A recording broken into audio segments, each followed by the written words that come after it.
Friends, आज के हम इस वीडियो में जो है हमारे भक्तिन जो हमारा चल रहा था पार्ट, उसके जो क्वेश्चन आंसर है वो हम जो है देख लेते हैं। आप बोलोगे कि पार्ट जो है पहले पढ़ा दी क्वेश्चन आंसर अब पढ़ा रही, तो उसके लिए मैं माफ़ी चाहती हूँ। अब मैं आपको जो है क्वेश्चन आंसर अब पढ़ा रही हूँ, तो आपने पहले चैप्टर पढ़ लिए, बहुत अच्छी बात है, आपने उसे समझ लिया है। अब हम जो है क्वेश्चन आंसर अब भी हम देख सकते हैं। मैं वीडियो नहीं बनाती उस वक्त जो आप जितनी भी ग्रामर मैंने पढ़ाई है, आपने अगर उतनी पढ़ ली और याद कर ली तो बहुत अच्छी बात है, और अगर आपने वीडियो देख ली है तो बहुत बहुत अच्छी बात है। और अगर नहीं देखी और अब मैं आपको नहीं पढ़ाती हूँ कुछ भी, तो ये वक्त होता है कि आप जो है अपना पूरा कवर कर लें कि आपको जो है किस तरीके से जो है कवर करना है, क्योंकि वीडियो देखना भी आपको ज़रूरी है ताकि जो है आपको चीज़ें समझ में आए। तो यही वो टाइम होता है जब कोई नहीं पढ़ा रहा है आपको, तो आपको जो है कैसे कवर करना है। मैंने वीडियो डाली थी, जिसने तभी देख लिया था बहुत अच्छी बात है, और जब मैं अभी नहीं पढ़ा रही थी जिसने तब भी देखा तो और अच्छी बात है, क्योंकि उसने जो है अपने टाइम का बहुत अच्छे से जो है प्रयोग किया है। आप भी जो है इस तरीके से अपना टाइम को जो है अच्छे से मैनेज कर सकते हैं। उसकी आपने वीडियो देख ली और अगर आपको वो समझ में आ गया तो आप अगर नहीं भी याद करते तो आप वो पेपर में लिख देते, पर याद करना इसलिए ज़रूरी होता है ताकि आप जो है सटीक जो है एकदम लिख सको क्लियर, ताकि जो है सामने वाला जो है समझ जाए कि आपने क्या लिखा है। इसलिए जो है याद करने को कहा जाता है। जितना भी मैं अभी पढ़ाती जा रही हूँ आप जो है वो सब याद करते चलिए। तो हमारा भक्तिन पाठ के क्वेश्चन आंसर है, तो हम उन्हें देखते हैं। पहला क्वेश्चन क्या बोल रहा है? भक्तिन पाठ के आधार पर भक्तिन का चरित्र चित्रण कीजिए, या अथवा में बोल रहा है भक्तिन के चरित्र की विशेषता पर प्रकाश डालिए, या अथवा बोल रहा है कि पाठ के आधार पर भक्तिन की 3 विशेषताएं बताइए। तो हो गया क्वेश्चन जो वो पूछा है, लेकिन आपको कोई भी क्वेश्चन पढ़ने से पहले आपका ये क्वेश्चन होना चाहिए कि आप क्वेश्चन को किस तरीके से पढ़ रहे हैं। अगर आपको पहले ही क्वेश्चन समझ में आता है ना, तो आप उसका आंसर दे पाओगे, लेकिन अगर आपको क्वेश्चन नहीं समझ में आ रहा है तो इसका आंसर देने में आपको थोड़ी मुश्किल होगी। बोलोगे क्वेश्चन पढ़ के समझने में क्या मुश्किल होती है? ऐसा नहीं है, क्वेश्चन पढ़ना और समझने में बहुत फर्क होता है। क्वेश्चन को समझने के लिए पहले क्वेश्चन को ध्यान से पढ़ना होता है। यहाँ पे क्या बोल रहा है? भक्तिन पाठ के आधार पर भक्तिन का चरित्र चित्रण।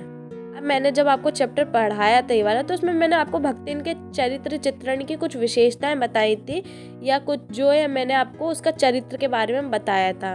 अगर आपसे उसके चरित्र चित्रण पर प्रकाश डालने को बोले, या विशेषताएं डालने को बोले, या भक्तिन के चरित्र से कुछ भी रिलेटेड हो, तो वो इन सब का आंसर जो है एक ही है। मैंने आपको क्या बताया था कि वो दृढ़ संकल्प है, कर्मठ है, संघर्षशील है ना, जो है मैंने आपको बताया था कि ये जो है 3-4 क्वालिटी जो है उसमें है। भक्तिन थी तो उनमें ये सब क्वालिटी के बारे में मैंने आपको बताया था।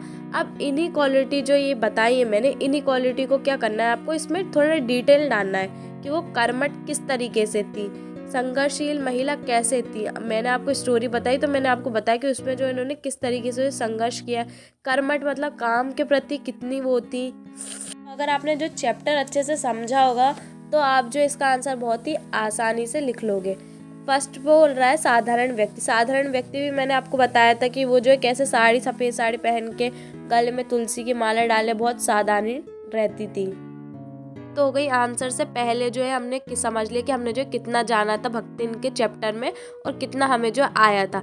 अब ये क्वेश्चन में जो है इन्होंने अच्छा डिटेल में बड़ा बड़ा करके बताया। अब हम इसे देख लेते कि ये जो है इन्होंने आंसर किस तरीके से दिया है। आपको जो है पेपर में ऐसा बिल्कुल भी नहीं लिखना है इतना बड़ा बड़ा, क्योंकि आपसे 2 या 3 नंबर के हिसाब से पूछेंगे, तो आपको जो है उसके हिसाब से ही लिखना है। ऐसा नहीं है कि 2 या 3 नंबर में तो आप जो लिखते जा रहे हो, आपको उसके हिसाब से ही लिखना है, तो नंबर आपको उतने ही मिलते हैं।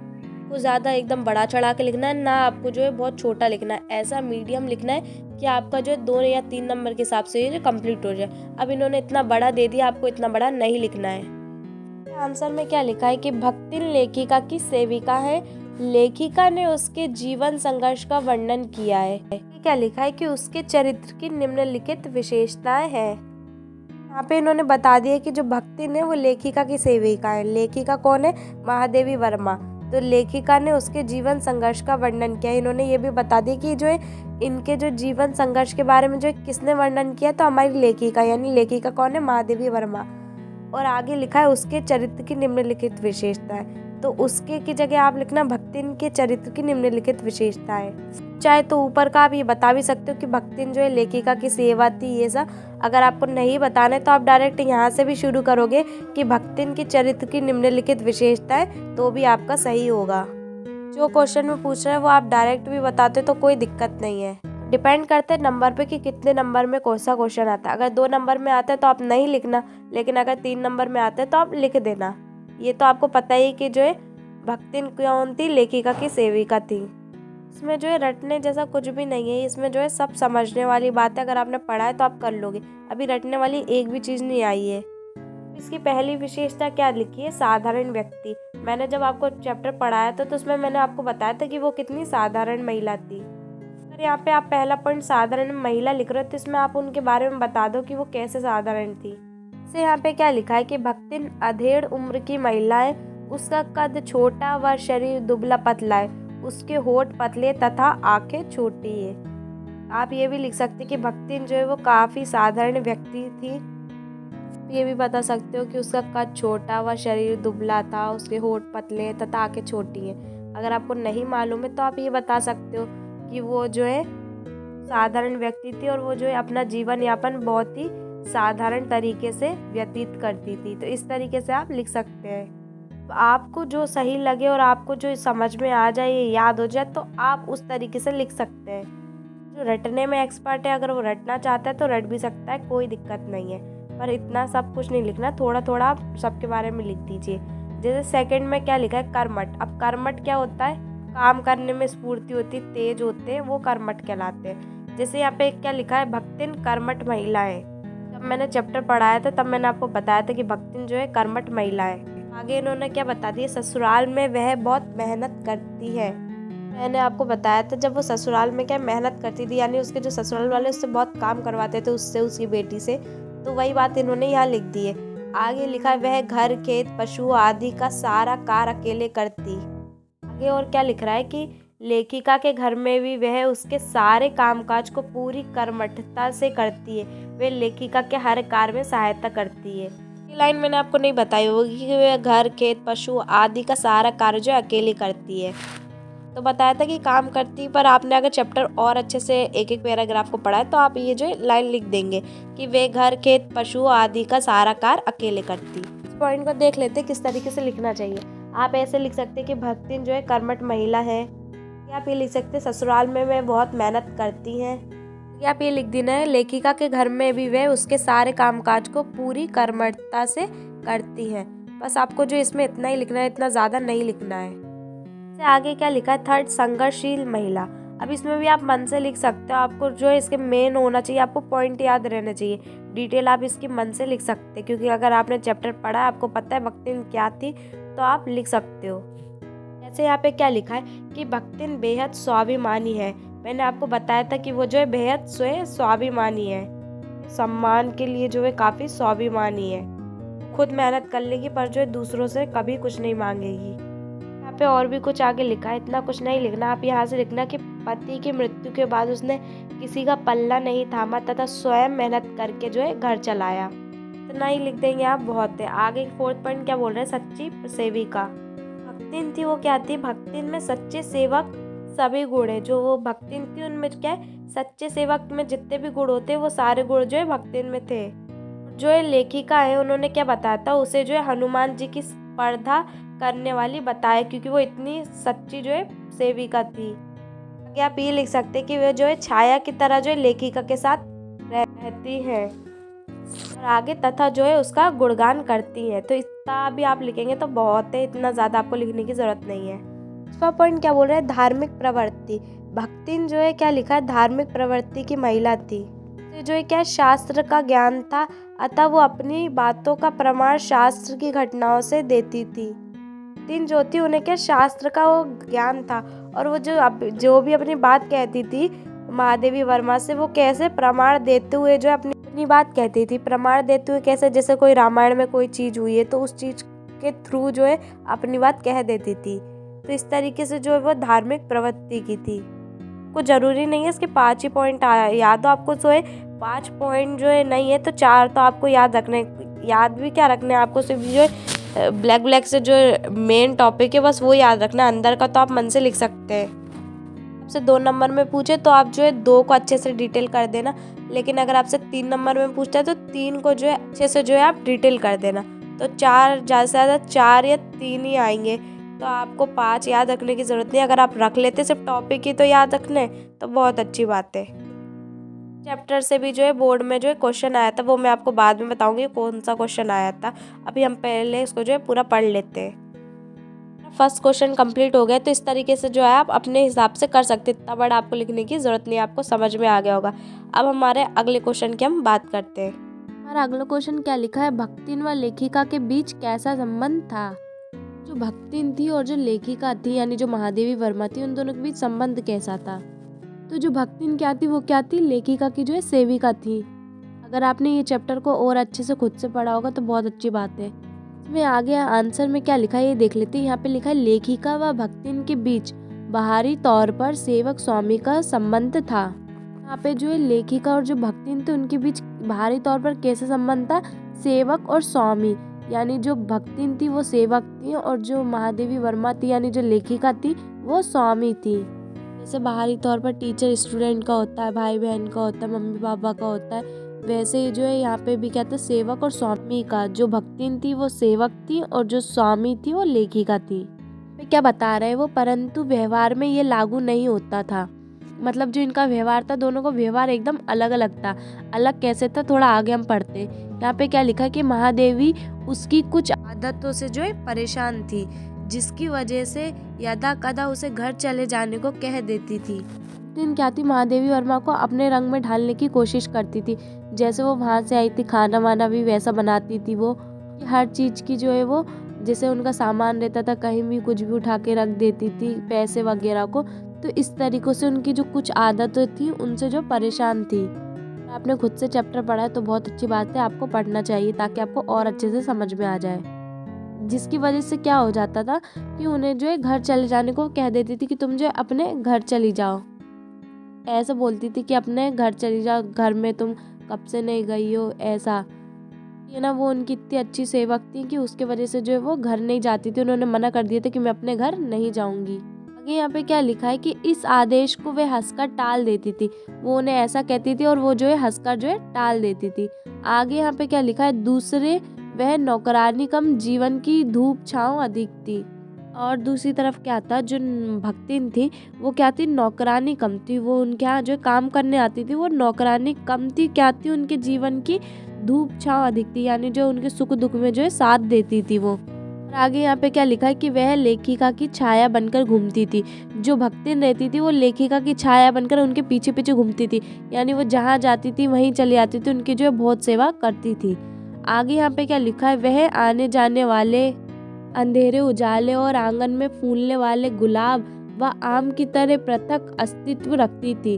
हर सुख दुख में लेखिका के साथ रहती थी। यानी आने जाने वाले, यानी जो भी आने जाने था वहाँ पे, अंधेरे उजाले और आंगन में फूलने वाले गुलाब।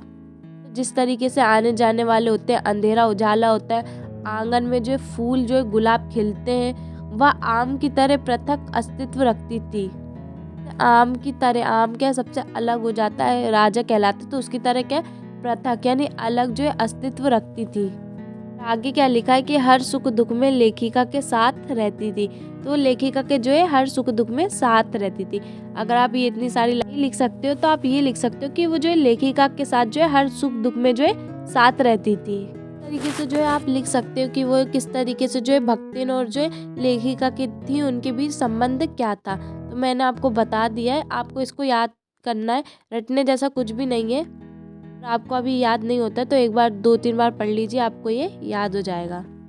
कि आपको जो है समझने के साथ साथ याद करना भी बहुत ज़रूरी है, तभी आप पेपर में अच्छे से लिख पाएंगे। इस तरीके से आप क्वेश्चन को लिख सकते हैं। हमारा अगला क्वेश्चन देखते हैं कि महादेवी ने भक्तिन के जीवन को कितने परिच्छेदों में बांटा है। महादेवी वर्मा है, उन्हीं ने जो ये भक्तिन लिखा है, तो उन्होंने जो है इस पार्ट को जो लिखा है तो उसको जो है कितने, उसमें क्या है, पहला, प्रथम, द्वितीय, तृतीय और चतुर्थ, यानी 4 भागों में जो है भक्तिन के जीवन को उन्होंने बांटा है।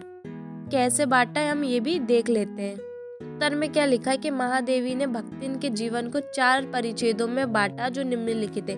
ये लाइन आप ऊपर हमेशा ही लिखिएगा, हाईलाइट रहती है। प्रथम में क्या है, विवाह से पूर्व, यानी जो विवाह से पहले का बताया था कि उनके जो है क्या हो गया था, तो वो जो है बचपन था उनका, तो वो विवाह से पूर्व। द्वितीय में क्या बताया था, ससुराल में सदवा के रूप में, उनकी जो शादी होके आई थी ससुराल में, तो तब का जो समय था वो, यानी ससुराल में सदवा के रूप में। कृत्य में क्या बोल रहा है, विधवा के रूप में, जब वो ससुराल के बाद विधवा हो गई थी तो उसका जो रूप बताया गया था वो है। चतुर्थ में क्या बोल रहा है, महादेवी की सेवा। और आखिरी में उन्होंने क्या की है, महादेवी की बहुत सेवा की है। तो ये ऐसे 4 अध्यायों में जो है इसे बांट दिया गया है। इस पूरे से को मिलाकर क्या एक अध्याय बना है, वो कौन सा है, भक्तिन। अगला क्वेश्चन देखते हैं यहाँ पे क्या लिखा है। 4th क्वेश्चन जो है, भारतीय ग्रामीण समाज में लड़के लड़कियों में किए जाने वाले भेदभाव का जो है उल्लेख कीजिए। यानी जो हमारा भारतीय समाज है उसमें लड़के लड़कियों के प्रति जो है बहुत सारे भेदभाव होते हैं, ये आपको भी मालूम है।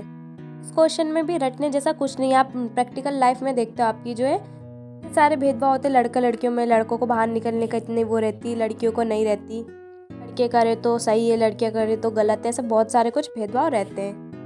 ये तो हो गया अपनी लैंग्वेज में कि अपन ने जो है किस तरीके से अपन को मालूम है, अपन ऐसे बोलेंगे तो अपन ऐसे ही बताएंगे। लेकिन अब देखते हैं हिंदी में जो इस तरीके से इन्होंने कैसे बताया है। यहाँ पे सबसे पहले ये लोग क्या बोल रहे हैं कि भारतीय ग्रामीण समाज में लड़के लड़कियों में भेदभाव किया जाता रहा है। तो ये लाइन जो इन्होंने इधर से कॉपी करके एक तरीके से लिख दी है। क्या भेदभाव किया जा रहा है ये देखते। तो यहाँ पे क्या लिखा है, लड़के को सोने का सिक्का माना जाता रहा है। अब पहले के जो लोग हैं वो लड़कों को क्या मानते थे, तो वो सोने का सिक्का माना जाता था। तो यही पे बोल रहे हैं कि जो लड़कों को सोने का सिक्का माना जाता रहा है, यानी अभी भी जो है लड़कों को सोने का सिक्का ही मानते हैं। आगे यहाँ पे क्या लिखा है, तथा लड़की को खोटा सिक्का। यही कारण है कि भक्तिन के साथ ससुराल में बहुत बुरा व्यवहार किया गया। लड़कों को क्या मानते हैं, सोने का सिक्का, और लड़कियों को जो है खोटा सिक्का माना जाता है। तो आगे क्या बोल रहे हैं कि वो यही कारण है। अगर ऐसा नहीं होता तो भक्तिन को जो है ससुराल में उसके साथ बुरा व्यवहार नहीं किया जाता, क्योंकि भक्तिन भी क्या थी, एक लड़की ही थी जो क्या औरत थी। और औरतों को जो क्या पहले से ही बोलते खोटा सिक्का होती है, ऐसे होते लड़के बहुत ज़्यादा मायने रखते हैं, आप समझते हो कि जो शुरू से ही ऐसा माना जा रहा था, इस वजह से जो है लड़कियों को पीछे ही रखते हैं। उन्हें यहाँ पे बता दिया कि यही कारण है। अगर पहले ऐसा ना हुआ होता तो जो भक्तिन थी उसके ससुराल में जो उसके साथ बुरा व्यवहार नहीं किया जाता, क्योंकि उसके साथ बुरा व्यवहार क्यों किया था, उसकी जो है लड़कियां थी, तो उसकी जेठानी वगैरह थे, उनके जो है लड़के थे, तो इस वजह से जो इसके साथ बुरा व्यवहार किया जा रहा था। यहाँ पे क्या लिखा है, उससे घर भर के कठिन काम करवाए गए। जो भक्तिन थी उससे क्या किया जाता था, घर भर के जो इन घर के जितने भी काम होते थे वो सारे करवाए गए। यानी कठिन काम जितने भी होते थे वो भक्तिन और उसकी बेटियां ही करती थी, पर यानी पूरे घर के, तो घर भर के कठिन काम करवाए गए। आगे यहाँ पे क्या लिखा है, उसकी लड़कियां भी गोबर थापती नजर आती थी। और जो उसकी लड़कियां थी उससे क्या करते थे, गोबर थपवाते थे, यानी जो कंडे बनते हैं ना थपवाते हैं, वो करवाते थे। आगे यहाँ पे क्या लिखा है, जबकि लड़कों को जन्म देने वाली उसकी सास तथा जेठानियां आराम से बैठकर बातें फोड़ती थी। उसकी जो सास और जेठानियां थी ना, वो क्या करती थी कि बैठकर जो है बातें करती थी, यानी बातें फोड़ती थी, यानी बातें करती थी। आगे यहाँ पे क्या लिखा है कि उनके काले कलूटे बच्चे राब और मलाई खाते थे। कि काले कलूटे बच्चे थे वो क्या करते थे, राब और मलाई जो खाते थे। आगे यहाँ पे क्या लिखा है कि भक्तिन और उसकी लड़कियों को काले गुड़ की डली के साथ चना बाजरा चबाने को मिलता था। और जो भक्तिन और उनकी लड़कियां थी उसे क्या काले गुड़ की डली जो होती है उसके साथ चना बाजरा जो चबाने को मिलता था। थोड़ा ध्यान से समझना, इस क्वेश्चन के माध्यम से, यानी इस क्वेश्चन के थ्रू वो क्या कहना चाह रहा था, वो भक्तिन के जीवन को जो है बताना चाह रहे थे कि जो भक्तिन है उसके साथ भी ऐसा हुआ था। यानी उसकी जो लड़कियां हुई थी, उसकी जेठानी और जो उसकी सास थी, उनको जो है लड़के थे, तो इस वजह से उसके साथ भेदभाव किया जाता था। तो इसके उससे जो है ये क्वेश्चन पूछा गया था कि जो है भक्तिन के साथ भी ऐसा ही हुआ था, इस वजह से ये क्वेश्चन यहाँ से लिया गया है। जरूरी नहीं है ऐसा जैसा इस क्वेश्चन में लिखा है आपको ऐसे ही लिखना है। आपने भक्तिन वाला चैप्टर पढ़ा है, आपको पता है भक्तिन के साथ जो है कहाँ क्या हुआ था, तो आप वो चीज़ जो है इसमें लिख सकते हैं। जैसे इनने बहुत सारी चीज़ ऐसे लिखी, शायद आपको लगे कि हमने नहीं देखी या कुछ भी हो, लेकिन अगर आपने चैप्टर अच्छे से पढ़ा है, पूरा खुद से पढ़ा है, तो आप इसको जो है अच्छे से लिख लेंगे। स्टार्टिंग में ये जो लाइन लिखी है ये आप ज़रूर लिखना है कि लड़के को सोने का सिक्का माना जाता रहा है और लड़की को जो है खोटा सिक्का। यही कारण है कि भक्तिन के साथ जो ससुराल में उसके साथ बहुत बुरा व्यवहार किया गया। अब बुरा व्यवहार क्या किया गया ये आप मन से लिख सकते हो। सबसे पहले तो जो है उसकी लड़की और उसके साथ भेदभाव किया जाता था, उसके साथ क्या घर का सारा काम करवाया जाता था। और जो उसकी सास और जेठानियाँ थी जो कुछ काम नहीं करती थी और वो क्या करती थी, आराम फरमाती थी। उनके जो लड़के थे काले कलूटे, वो मलाई वगैरह अच्छी अच्छी चीज़ें खाते थे। भक्तिन की जो बेटियां और वो भक्तिन थी, उन्हें जो है कुछ अच्छा खाने को नहीं मिलता था, बाजरे की रोटी, सूखा चना, ये सब मिलता था। इस तरीके से आप जो इसे अपने शब्दों में लिख सकते हैं, पर लिखना अच्छे से ही, जैसे कठिन को आप कठिन ही लिखना, मुश्किल भी लिख सकते हो, पर आप कठिन ज़्यादा लिखोगे तो वो ज़्यादा अच्छा लगेगा। तो इस तरीके से आप जो है इसे अपने तरीके से जमा कर लिख सकते हैं। इसमें रटने जैसा कुछ भी नहीं है। भक्तिन पाठ पढ़ा है तो आप इसको अच्छे से लिख सकते हैं। हर चीज़ को रट कर लिखना बहुत मुश्किल होता है, आप इतनी चीज़ें रट नहीं सकते हैं। तो ये जो समझने वाली चीज़ होती है उनको समझ कर लिखना ही चाहिए। हमारा नेक्स्ट क्वेश्चन देखते हैं। यहाँ पे क्या लिखा है? यहाँ पे क्या लिखा है कि भक्तिन के आधार पर बताइए कि हमारा समाज विधवा के साथ कैसा व्यवहार करता है। तो जैसे भक्तिन विधवा हो गई थी तो उसके साथ कैसा व्यवहार किया जा रहा था, उसके साथ कैसा समाज ने जो व्यवहार किया था, तो उस माध्यम से जो है हमें बताना है कि जो हमारा समाज है वो विधवाओं के साथ जो है कैसा व्यवहार करता है। अब भी जो है इसी समाज के आपको मालूम है कि जब कोई विधवा हो जाता है तो उसके साथ जो है किस तरीके से जो है व्यवहार किया जाता है। यहाँ पे क्वेश्चन का अथवा में और दिया है कि इस क्वेश्चन को जो है किस तरीके से और पूछ सकते हैं। तो यहाँ पे क्या लिखा है कि भक्तिन का अतीत परिवार और समाज की किन समस्याओं से जूझते हुए बीता है, पाठ के आधार पर उत्तर दीजिए। भक्तिन जो थी वो जब अतीत यानी जो उसका पहले का समय था, जब वो महादेवी वर्मा से नहीं मिली थी तब का, और समाज की किन समस्याओं से जूझते हुए बीता है। समाज में यही समस्या होती है, जब सामने वाला कोई विधवा हो जाती है तो जो है उससे कैसा व्यवहार किया जाता है। तो वही पाठ के आधार पर उत्तर देना है, यानी समाज में जो कौन सी समस्या से वो विधवा हो गई थी तो उनके साथ जो है और बुरा होने लगा था, बहुत ही बुरा व्यवहार होने लगा था। तो ये जो इसके बारे में लिखना है। अगर ऐसा क्वेश्चन आए और इस तरीके से आए तो आप जो इसका आंसर एक ही होगा, यानी समस्याओं के बारे में लिखना है कि समाज में जो समस्या है वो किस समस्या से गुजरी थी, और उनका जो है आपको आंसर लिखना है। इसका आंसर देखो आप कि यहाँ पे क्या लिखा है कि भक्तिन पाठ को पढ़कर पता चलता है कि हमारा समाज विधवा को अपना शिकार मानता है। यहाँ पे क्या बोल रहा है कि भक्तिन पाठ में आपने देखा था कि वो जब विधवा हो गई थी तो उनकी भी शादी कराने का बोल रहे थे। भक्तिन का जब उसकी बेटी भी विधवा हो गई थी तो उसकी शादी भी करवाने का बोल रहे थे, यानी शिकार बना रहे थे ताकि वो उनकी संपत्ति जो है उन लोग को मिल जाए। तो आगे यहाँ पे क्या है कि कोई भी व्यक्ति चाहे वे अपना हो या पराया उसके साथ सम्मानपूर्ण व्यवहार नहीं करता। तो कोई भी व्यक्ति होता है वो जो है अपना हो या पराया उसके साथ जो है सम्मानपूर्ण जो है व्यवहार नहीं करता, अच्छे से जो है कोई भी व्यवहार नहीं करता है। यहाँ पे क्या लिखा है? भक्तिन के जेठ और जेठोत उसकी घर संपत्ति को लूटकर उसके पंगु बना देना चाहते हैं। जो भक्तिन और के जो जेठ और जेठोट थे वो क्या कर रहे थे कि उसकी जो घर संपत्ति थी, मैंने आपको बताया था, उसको जो लूट कर उसे पंगु बना देना चाहते थे। पंगु मतलब होता है कि उनके पास जो कोई भी संपत्ति ना रहे, खाली हो जाए एक तरीके से। आगे यहाँ पे क्या लिखा है कि उसकी लड़की के विधवा होने पर तो वे उसे नोचकर खाने के लिए तैयार ही हो जाते। जब भक्तिन विधवा हो गई थी उसके बाद जब उसकी लड़की भी विधवा हो गई थी तो उसको जो है नोच कर खाने के लिए तैयारी हो जाते। यानी अब तो उनका वो बिल्कुल पक्का ही प्लान था कि अब जो इनकी संपत्ति बिल्कुल हड़पना ही है, क्योंकि भक्तिन ने तो साफ मना ही कर दिया था।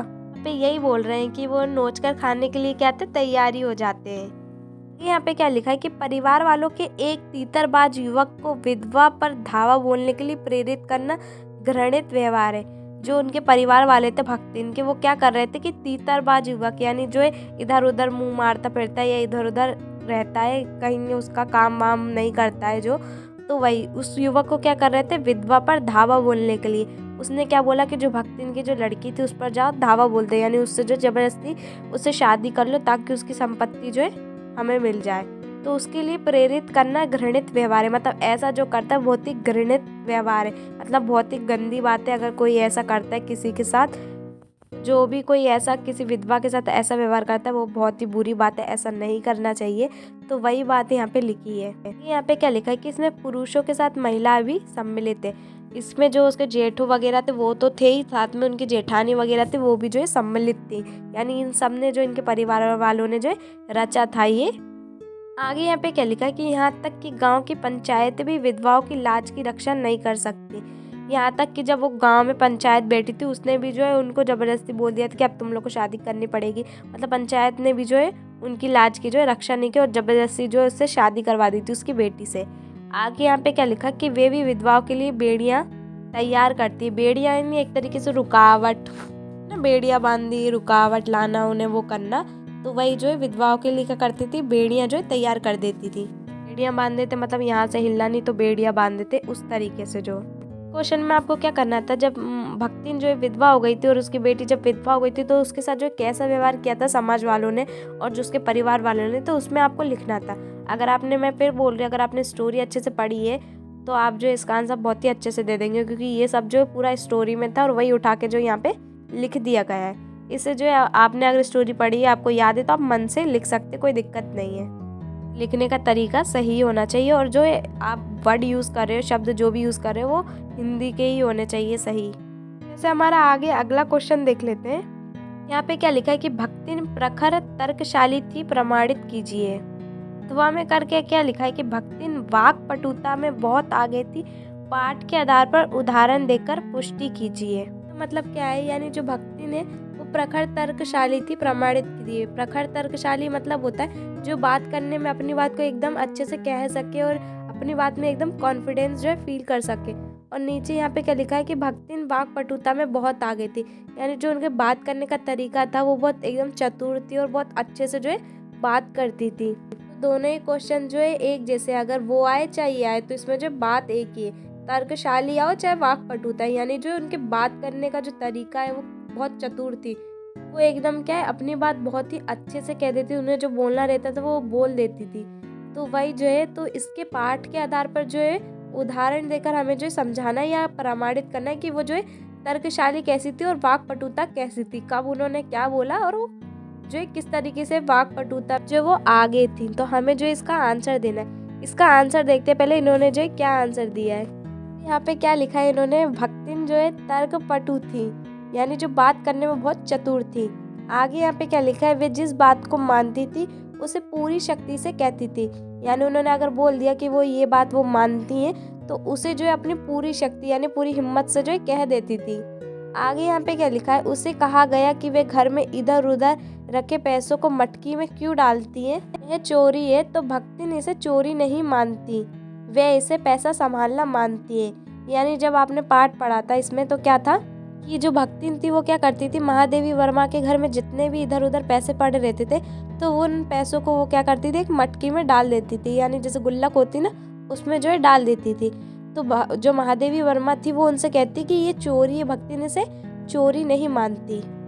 ऐसे किसी के पैसे बिना पूछे ऐसे मटकी में डालना, तो वो चोरी ऐसा महादेवी वर्मा जो कहती भक्तिन से। लेकिन जो भक्तिन थी वो कहती इसे चोरी नहीं मानती थी, वैसे पैसा संभालना मानती है।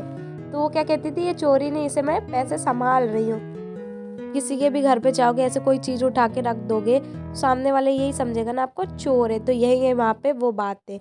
आगे यहाँ पे क्या लिखा है कि इसके लिए वे तर्क करने को तैयार हो जाती थी। इसके लिए वो क्या बात करने को तैयार हो जाती थी, कि जो वो अपनी बात कहती थी कि मैं सही हूँ, मतलब तर्क करने को तैयार हो जाती हैं।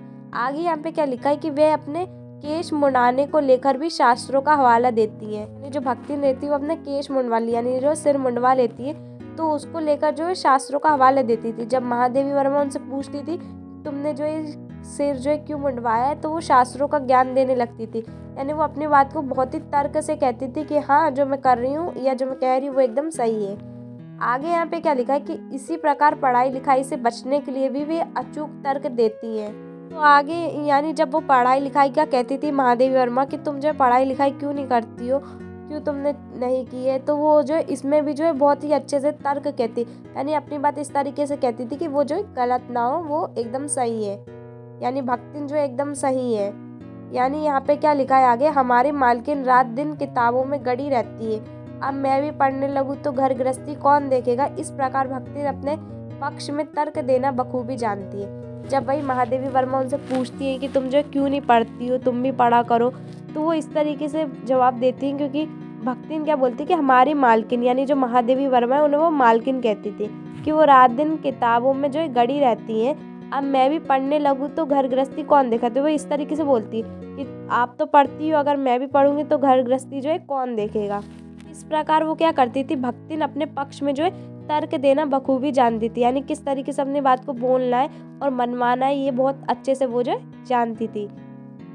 ऐसा तर्क जो है आपने बहुत से लोगों को कहते हुए सुना होगा कि अगर तुम ये करोगी तो फिर मैं क्या करूँगा, या इस तरीके से और भी होते। इस तरीके से अगर जो तर्क देता है वो क्या कहलाता है, तर्कपटु, यानी अपनी बात को बहुत ही चतुराई से और बहुत ही अच्छे से बोलता है कि सामने वाला वैसे ही आपकी बात देखकर जो मान जाए। इस तरीके से आप इस क्वेश्चन को लिख सकते थे। इसमें भी वही है कि भक्तिन के साथ जो है वो कैसे तर्कपटु थी, उन्होंने अपनी बात कैसे कहती थी, आपको जो इसमें इसका आंसर देना था। इससे हमारा अगला क्वेश्चन देख लेते हैं। यहाँ पे क्या लिखा है कि दो कन्याओं को जन्म देने के बाद भी भक्तिन पुत्र की इच्छा में अंधी अपनी जेठानियों की घृणा एवं उपेक्षा की पात्र बनी रही। इस प्रकार के उदाहरण भारतीय समाज में अभी भी देखने को मिलते हैं। इसका कारण और समाधान प्रस्तुत कीजिए। इसका मतलब क्या है कि जो भक्तिन थी उनकी 2 कन्याएं थी, 2 बेटी थी। उनके जन्म देने के बाद भी क्या है, उनकी जो जेठानियाँ थी वो भी पुत्र की इच्छा में क्या है कि भक्तिन के जो बेटा नहीं हुआ, इस वजह से उससे क्या करती थी, घृणा एवं उपेक्षा की पात्र बनी रही। उपेक्षा मतलब ये होता है मतलब जो है उनकी उपेक्षा यानी उनकी अवहेलना यानी उनका तिरस्कार जो ये लोग करती रहती थी। किसका? भक्तिन का। आगे यहाँ पे क्या लिखा है कि इस प्रकार के उदाहरण भारतीय समाज में अभी भी देखने को मिलते हैं। तो अगर ये जो उदाहरण है जो मतलब भक्तिन के साथ ऐसा हुआ है, तो ऐसे और उदाहरण जो है आपको समाज में कहीं ना कहीं आप जहाँ भी देखोगे आपको मिलेंगे।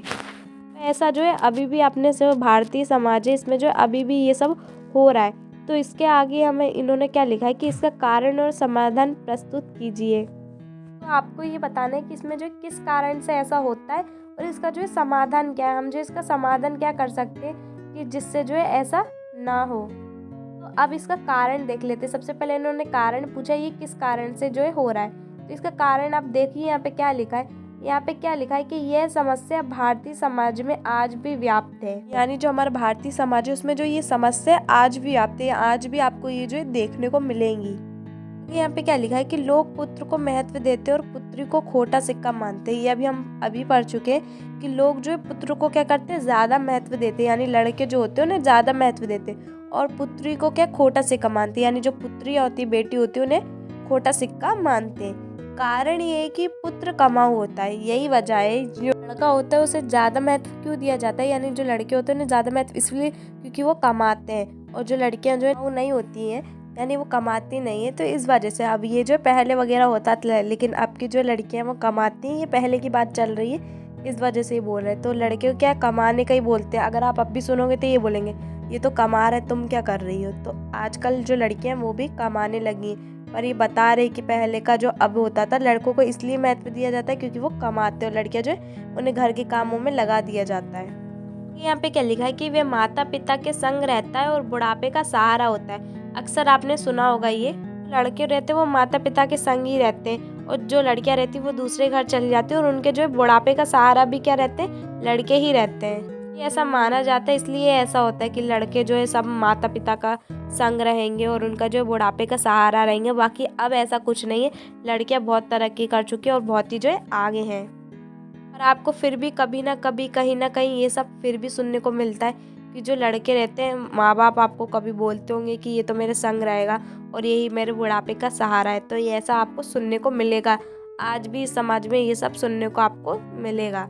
आगे यहाँ पे क्या लिखा है कि सबसे बड़ी बात, समाज में पुरुष अधिक शक्तिशाली और स्वतंत्र है। तो सबसे बड़ी बात यही है कि समाज है जो हमारा, उसमें क्या पुरुषों को ज़्यादा महत्व दिया जाता है, उन्हें जो है अधिक शक्तिशाली और जो है स्वतंत्र कर दिया जाता है। कहीं भी घूम सकते, कुछ भी कर सकते हैं कि इनके पास शक्ति, इनसे मत बोलो, ऐसा मत करो, वैसा मत करो। ऐसी बहुत सी चीज़ें जो आपको रियल लाइफ में जो है देखने को मिलेंगी और ऐसा जो है आज भी हमारे समाज में हो रहा है। आगे यहाँ पे क्या लिखा है कि इसकी तुलना में कन्याओं को दबाया जाता है, उन्हें अशिक्षित रखा जाता है। लड़कों को इतना महत्व देने लगे, इतनी शक्तिशाली और स्वतंत्र उन्होंने कर दिया है कि इसकी तुलना में क्या जो लड़कियां होती हैं उन्हें जो है दबाया जाता है और क्या कहता है, उन्हें क्या अशिक्षित रखा जाता है कि तुम जो है अशिक्षित रहो। लड़कों को बढ़ाते थे, पढ़ाते थे, लड़कियां रहती थी उन्हें क्या 10 कदम पीछे ही रखते थे।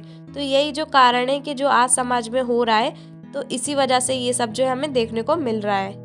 समाधान देख लेते कि भाई इसका जो समाधान क्या होना चाहिए। तो समाधान सिंपल बात है, अगर ऐसा हो रहा है हमारे समाज में तो पढ़े लिखे लोग होना चाहिए। जो पढ़े लिखा लोग होता है क्या करते, वो समझते कि हाँ लड़के भी बराबर है, लड़कियां भी बराबर है। तो जब बराबर रहेंगे तो हर चीज़ में नौकरी करेंगे, तब बराबर में पढ़ेंगे तो बराबरी, हर चीज़ में जब बराबरी दिखाएंगे तो हमारे समाज में ऐसा नहीं होगा कि लड़के आगे हैं तो लड़कियों को पीछे कर दो। हर चीज़ में जब उन्हें बराबर का हक दिया जाएगा तभी जो है हमारा समाज जो है इस सब चीज़ों से जो है आगे बढ़ेगा। तो यही इसका समाधान है। फिर भी हम इसका समाधान देख लेंगे इन्होंने किस तरीके से दिया है। तो यहाँ पे क्या लिखा है समाधान में कि कन्याओं को पढ़ाना तथा उन्हें नौकरी या व्यवसाय में आने देना ऐसे उपाय जिनसे ये समस्या कुछ सीमा तक समाप्त हो सकती है। सबसे बड़ा उपाय ये है कि हम लड़का लड़की को परमात्मा की संतान मानकर उनके साथ एक समान व्यवहार करें। यानी जो कन्याएं, मैंने आपको यही बताया अभी। तो मैंने आपको क्या बताया कि लड़कियों को जो पढ़ाना और उन्हें जो हर चीज़ में लड़कों के बराबर रखना, तो इनसे क्या ये समस्या क्या हो जाएंगी, कुछ सीमा तक समाप्त हो सकती। यानी अगर हम ये सब उपाय करने लगेंगे तो बहुत हद तक जो है ये सब समस्याएं जो है कम हो जाएंगी।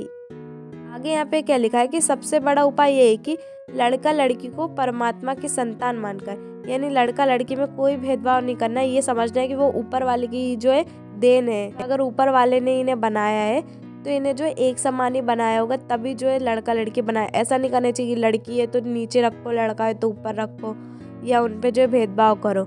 मतलब उनको जो है समान अधिकार जो है मिलना चाहिए, या उनके साथ जो है एक समान व्यवहार करें। तो यहाँ पे यही है कि इनका कारण और समाधान ये भी ऐसा रटने को जैसा नहीं था। अगर आपने पढ़ा है, समझा है, तो आप इसे अच्छे से कर लोगे। या आप भी जो है इसी समाज के, तो आपको पता है आपके समाज में क्या हो रहा है, आपके साथ क्या नहीं हो रहा है, कैसा भेदभाव हो रहा है, कैसा नहीं हो रहा है, ये आपको हर जगह जो है देखने को मिलेगा। तो अगर आप इसको जो है प्रैक्टिकल के उससे समझोगे तो आप जो इसका अच्छे से आंसर कर पाओगे। तो हमारा अगला क्वेश्चन देख लेते हैं, 8वां। यहाँ पे क्या लिखा है, भक्तिन और महादेवी के नामों में क्या विरोधाभास था। विरोधाभास का मतलब क्या है, विरोध का वर्णन होते हुए भी क्या हो, विरोध का जो है आभास हो। तो इसका जो क्वेश्चन से समझते हैं कि क्या कहना चाह रहा है। वैसे भी समझ सकते हो विरोधाभास का मतलब कि विरोध की जो है गुंजाइश होना। अब क्वेश्चन का आंसर देख लेते हैं। यहाँ पे क्या लिखा है, भक्तिन का असली नाम लक्ष्मी।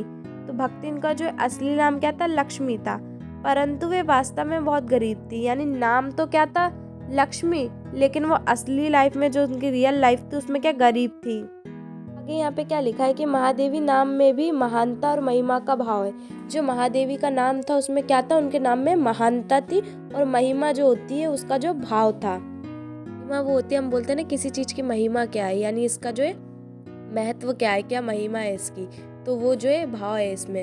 यहाँ पे क्या लिखा है कि जबकि वे स्वयं को बिल्कुल सामान्य नारी मानती है, जैसे महादेवी वर्मा का नाम भी महानता और महिमा का भाव है, वैसे ही क्या है वो, लेकिन उसके अपोजिट है वो। लेकिन वो अपने को क्या मानती थी कि वो भी एक सामान्य नारी, जबकि वो कितनी बड़ी लेखिका भी थी, कितनी बड़ी महान थी, सबको मालूम है, लेकिन वो अपने आप को कैसा मानती थी, सामान्य मानती थी।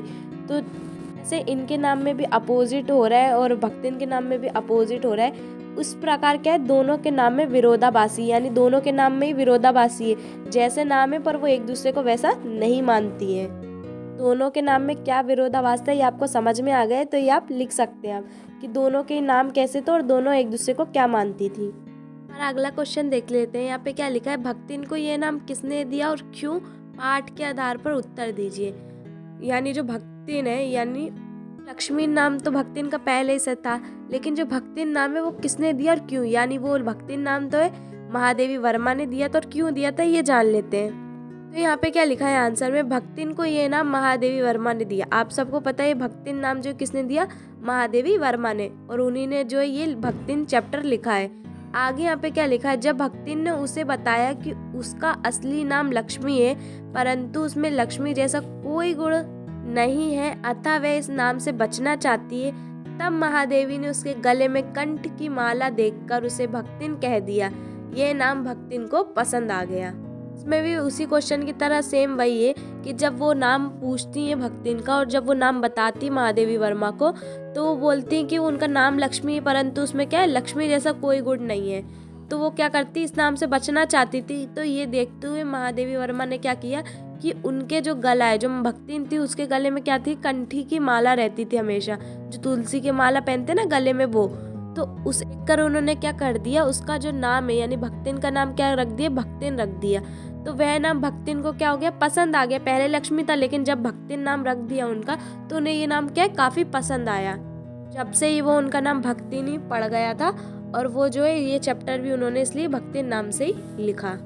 ऐसे अगला क्वेश्चन देख लेते हैं, 10वां। क्या लिखा है, पुत्र की चाह में परिवार के लोग ही कन्या को जन्म देने वाली माँ के दुश्मन हो जाते हैं। इस प्रवृत्ति पर भक्तिन पाठ के आधार पर टिप्पणी कीजिए। आपने देखा था कि भक्तिन की क्या 2 बेटियां रहती हैं, तो लेकिन उसके परिवार वाले भी क्या रहते हैं, उनकी बेटी होने के बावजूद भी क्या उनके दुश्मन हो जाते हैं। क्यों, क्योंकि उनको क्या जो होता है, पुत्र की चाह रहती है, यानी उनको चाहिए एक बेटा भी होना चाहिए था। तो भक्तिन वाला पाठ है उसमें यही हुआ था, तो इसके आधार पर ही हमें जो है इसके बारे में बताना है। तो यहाँ पे क्या लिखा है आप ध्यान से देखना, भारत में पुत्र की चाह इतनी है कि पुत्रों को जन्म देने वाली माँ का सम्मान होता है और कन्याओं को जन्म देने वाली माँ का क्या होता है, तिरस्कार किया जाता है। यानी जो माँ पुत्र को जन्म देती है उनके साथ तो सम्मान करते हैं, लेकिन जो कन्याओं को जन्म देती है उनके साथ तिरस्कार होता है। ये आपने प्रैक्टिकल लाइफ में देखा ही होगा। आगे यहाँ पे क्या लिखा है कि यहाँ तक कि घर परिवार के लोग ही कन्याओं की जन्मदात्री माँ के दुश्मन बन जाते हैं। क्या बोल रहा है कि बाहर वाले तो बनते ही बनते, साथ में जो घर के परिवार के सदस्य होते हैं वो भी क्या करते हैं, जो कन्याओं की जन्मदात्री होती है यानी जो बेटियों को जन्म देती है उनके क्या दुश्मन बन जाते हैं, उन्हें ताने बोलते, पता नहीं क्या क्या बोलते रहते हैं। तो यहाँ पे ये क्या आगे बोल रहा है कि भक्ति इनका जीवन प्रमाण है। तो इस जो ये इन्होंने टिप्पणी करने को बोला इस टॉपिक पर, तो यही जो है भक्ति इनके जीवन का प्रमाण है, क्योंकि भक्ति इनके साथ भी ऐसा ही हुआ है। आगे यहाँ पे क्या बोला है कि भक्तिन की सास ने 3 पुत्र जने, इसलिए वह गौरवशाली सास बनकर शासन करने लगी। जो भक्तिन की सास थी उनके कितने पुत्र थे, 3 पुत्र थे, इसलिए वो क्या हुई, गौरवशाली सास बनकर शासन करने लगी। वो अपने आप को बहुत गौरवशाली मानने लगी कि हमने 3 बच्चों को, 3 लड़के स्पेशली जन्म दिया है, तो उससे वो क्या है, सास बनकर क्या करने लगी, शासन करने लगी। आगे यहाँ पे क्या लिखा है कि उसकी जेठानियों ने काले कलूटे पुत्रों को जन्म दिया, तो उनका भी सम्मान हुआ। यानी जो उनकी जेठानियाँ थे उनके भी लड़के हुए थे, तो वो काले कलूटे थे, लेकिन उनका भी सम्मान हुआ। क्यों? क्योंकि वो लड़के थे। आगे यहाँ पे क्या लिखा है कि उनके लड़कों को खूब दूध मलाई मिलती थी, कि जो जेठानी के लड़के थे उन्हें क्या खूब दूध मलाई खाने को मिलता था। आगे यहाँ पे क्या लिखा है कि भक्ति ने 3 पुत्रियों को जन्म दिया, और जो भक्तिन थी उनने क्या 3 पुत्रियों को जन्म दिया, पुत्र को नहीं दिया था। इस वजह से उनके साथ जो है ऐसा व्यवहार किया जाने लगा। आगे क्या लिखा है कि अतः उससे घर के सारे कठिन काम कराए जाते थे तथा उसकी बच्चियों को रूखा सूखा भोजन दिया जाता था। तो भक्तिन थी उससे बहुत सारे कठिन कठिन काम करवाए जाते थे, घर के जितने भी होते हैं, और उनकी जो बच्चे रहते उन्हें रूखा सूखा खाना दिया जाता था। जबकि जो उनकी जेठानी थी उनके लड़कों को क्या बहुत अच्छा दूध मलाई खाने को मिलता था, पर भक्तिन की बेटियों को नहीं मिलता था, क्योंकि वो बेटी थी और वो लड़के थे। फर्क यही था। इस फर्क के कारण जो है इनको इतना कुछ सहना पड़ा था, और क्योंकि भक्तिन ने जो है लड़कियों को जन्म दिया था, तो इस वजह से जो है इन्हें इतना सहना पड़ा था। तो यही जो ये क्वेश्चन था इसका आंसर था। ये आप पढ़ चुके हो तो इसका आंसर भी आप मन से दे सकते हो, इसमें भी रटने जैसा कुछ है ही नहीं। हाँ, ये है, आप जब भी मन से कोई चीज़ लिखे तो क्वेश्चन उनकी प्रैक्टिस कर लीजिए, कि पेपर में क्या काटा पीटी नहीं होनी चाहिए। तो इस वजह से प्रैक्टिस आपको खुद से ही करनी है। आगे 11वां क्वेश्चन क्या बोल रहा है यहाँ पे ये देख लेते हैं। भक्तिन लाट साहब तक लड़ने को तत्पर क्यों थी, इससे उसके स्वभाव की कौन सी विशेषता उजागर होती है। महादेवी वर्मा को क्या जेल वगैरह ले जाया जाता है, तो वो लाट साहब से क्या लड़ने लगती है कि उनको क्यों ले जा रहे हो, क्या कर रहे हो। तो इस वजह से जो है ये क्वेश्चन पूछा गया है यहाँ। तो पहले इसका आंसर देखते हैं इन्होंने अपनी बात कैसे क्या कही है। यहाँ पे क्या लिखा है, जब भक्तिन को बताया गया है कि महादेवी को जेल जाना पड़ेगा, तो वह भी उनके साथ चलने के लिए तैयार हो गई। क्योंकि जब उस टाइम पे आंदोलन वगैरह हो रहे थे, तो उस टाइम क्या है, महादेवी वर्मा को क्या हो रहा था, जेल जाना पड़ रहा था। तो जब उन्हें मालूम चला था किसको, भक्तिन को, तो वो क्या कहने लगी कि उनके साथ वो भी जेल जाएंगी, यानी जेल जाने के लिए तैयार हो गई। आगे क्या लिखा है कि उसे बताया गया कि बड़े लाट साहब इसके लिए इजाज़त नहीं देंगे। तो जो लाट साहब यानी जो जज होते हैं वो इजाज़त नहीं देंगे, तो वह अपनी मालकिन के हित में लाट साहब से लड़ने को तैयार हो गई। तो उन्होंने कहा कि वो इजाज़त नहीं देंगे, तो उसके लिए वो लड़ने के लिए तैयार होगी कि मैं लाट साहब से बात करूंगी, वो कैसे नहीं मानते, मैं जाऊंगी उनके साथ। तो इससे भक्तिन की असीम स्वामी भक्त का परिचय मिलता है। इससे क्या होता है, भक्तिन की असीम स्वामी भक्त, यानी वो महादेवी वर्मा को क्या है, जेल जाने के लिए भी अकेले नहीं छोड़ती कि मैं जाऊंगी तो जेल जाऊंगी किसके साथ, महादेवी वर्मा के साथ, उन्हें अकेले नहीं जाने दूंगी। तो इससे पता चलता है कि जो भक्तिन थी वो कितनी स्वामी भक्ति थी, यानी जो है स्वामी के प्रति उनकी भक्ति कितनी थी, क्योंकि वो महादेवी वर्मा को बहुत चाहती थी और उनको जो है बहुत अच्छे से उनकी देखभाल वेभाल सब जो है वही करती थी। तो वो बहुत ही स्वामी भक्ति थी, यानी जो उनके लिए सही था, हित में होता था, वो जो है इनके लिए करती थी। हमें पता चलता है कि भक्तिन जो है कितनी स्वामी भक्ति थी। तो इसका परिचय हमें इसमें मिलता है। भक्तिन पाठ के जितने भी क्वेश्चन है हमने वो ये सारे देख लिए हैं, ताकि जिससे जो है आपके अच्छे से तैयारी हो जाए, कोई सा भी क्वेश्चन आ जाए, आप इसमें मन से लिख सकते हैं। आपने अगर पूरी वीडियो ध्यान से देखी होगी, सारे क्वेश्चन में ही लगभग क्या है, सेम बातें ही कही गई, यानी जो भक्तिन की चैप्टर है उसमें ही जो है अंदर बातें कही थी, आपने स्टोरी पढ़ी होगी तो वही बातें, इसमें कुछ भी ऐसा रटने जैसा नहीं था। आपको बस अगर आपने अच्छे से चैप्टर पढ़ा है और अगर आपने ये क्वेश्चन की वीडियो पूरी एंड तक देखी है, तो मैं उम्मीद करती हूँ कि आप जो पेपर में बहुत ही अच्छे से लिख के आएंगे, क्योंकि आपने जो है हर एक क्वेश्चन को देख लिया और उसके क्वेश्चन जब आप समझ के कर लेते हो ना, तो उसके आंसर आप देने में बहुत ही आसानी रहती है। अब हम इसकी थोड़ी एक्सरसाइज देख लेते हैं कि क्या है। तो ये तो जो परीक्षा बोर्ड में दी थी, ये वो वाली एक्सरसाइज है, उसमें जो परीक्षा बोर्ड में ज़्यादा नहीं था। तो ये देख लेते हैं इसमें क्या है। कि इसमें पहला क्वेश्चन क्या बोल रहा है कि महादेवी वर्मा डैश की कवित्री है। सबको पता है महादेवी वर्मा जो है छायावाद की कवित्री है, तो आपको याद ही रखना है कि जो महादेवी वर्मा है वो छायावाद की कवित्री, ये मैं आपको पहले भी बता चुकी हूँ। सेकंड क्वेश्चन देखते हैं हमारा, यहाँ पे क्या लिखा है, महादेवी वर्मा की प्रारंभिक शिक्षा डैश में हुई। जब आप महादेवी वर्मा का जीवन परिचय पढ़ेंगे ना, तो उसमें जो है मतलब जो चैप्टर है उसके फ्रंट में ही आपको जीवन परिचय मिलेगा। उसमें बताया गया है कि जो महादेवी वर्मा है उनकी जो प्रारंभिक शिक्षा है वो कहाँ हुई, इंदौर के मिशन स्कूल में हुई है। आप अपनी बुक में जो है खोल के देखना, आपको उसमें जो है मिल जाएगा। तो इसका आंसर यही है कि इंदौर के मिशन स्कूल में हुई। मैंने आपको जो महादेवी वर्मा का जीवन परिचय पढ़ाया है, पर उसमें जो है मैंने आपको रचना और ये पढ़ाई, क्योंकि मैंने आपको कवि और लेखक परिचय के हिसाब से पढ़ा है, ऐसे नहीं पढ़ाया है। तो ये आप जब चैप्टर होगे तो आपको जो है फ्रंट में ही मिलेगा ये, तो आप उसको एक बार देख लेना कि आपको कोई भी डाउट ना हो कि ये इंदौर के मिशन स्कूल कहाँ से आ गया। ऐसे आगे थर्ड क्वेश्चन क्या लिखा है कि निहार रश्मि नीरजा सांध्य गीत दीप शिखा, ये जो क्या है, ये गद्य संकलन और काव्य संकलन में से क्या है, तो ये काव्य संकलन है। जब आपको जो ये महादेवी वर्मा का जो है कवि परिचय और लेखक परिचय में ये पढ़ाया था, तो मैंने आपको अलग ही करके बताया था कि गद्य संकलन का क्या है, काव्य संकलन का क्या है। काव्य संकलन मतलब जो उन्होंने कविताएं वगैरह लिखी है वो क्या है, भी उन्होंने काव्य लिखे थे, वो निहार रश्मि नीरजा सांध्य गीत और दीपशिखा, ये काव्य संकलन में है। आपको याद रखना है कि ये काव्य संकलन में है कि गद्य संकलन में। ऐसा हमारा फोर्थ देख लेते हैं, यहाँ पे लिखा है श्रृंखला की कड़ियां डैश है। ऐसे ही जो इनकी श्रृंखला की कड़ियां थी वो क्या था, कहानी संग्रह की निबंध संग्रह। जो इनकी रचना थी श्रृंखला की कड़ियां, ये क्या थी, निबंध संग्रह था, कहानी संग्रह नहीं था। तो इसे याद रखना है कि ये निबंध संग्रह था।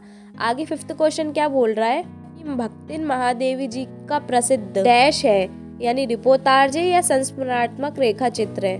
इन्होंने महादेवी वर्मा ने भक्तिन लिखा है, वो किसका प्रसिद्ध है, यानी प्रसिद्ध है संस्मरणात्मक रेखा चित्र का कि रिपोर्टाज का, यानी इन्होंने क्या लिखा है भक्तिन, तो ये संस्मरणात्मक रेखा चित्र मैं आपको पहले भी बता चुकी हूँ। ये क्यों है संस्मरणात्मक रेखा चित्र, इसका मतलब होता है कि दिमाग पर याद रहता है, पहले का संस्मरण स्मरण में रहता है, उसको जब हम लिख देते हैं तो वो संस्मरण रेखा चित्र में आ जाता है कि हमारे दिमाग पे क्या है, उसकी जो है रेखा बन जाती है, हमारे दिमाग में वो चीज़ छप जाती है। तो भक्तिन भी जो है स्मरण रेखा चित्र, क्योंकि उनके साथ ये ऐसा हो चुका है और उनको जो है याद के तौर पे उन्होंने लिखा है ये, तो वो क्या है, संस्मरण रेखा चित्र है। तो इस तरीके से आप जो समझ सकते हैं ये क्या है।